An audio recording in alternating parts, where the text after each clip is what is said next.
Well, we're now at the drilling station, and one thing I'm going to ask Steve, obviously the quality of the through holes that this machine is producing, very dependent upon the quality of the materials used in the board itself.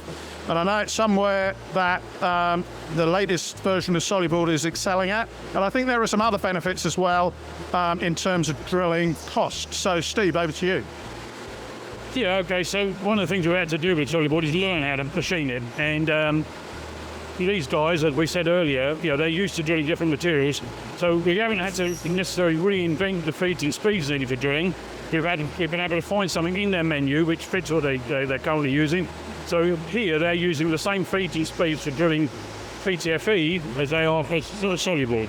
So you should, in volume, we expect our customers to see increased drill life, increased hit life on routing, because the same machines are used for routing.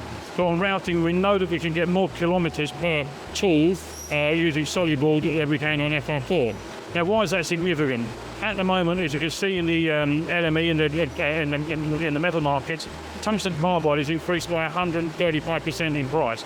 So moving forward, we do see that the machine costs will come down to the usage of Soluboard. Excellent. So another cost-saving opportunity for volume production. Brilliant. Thank you.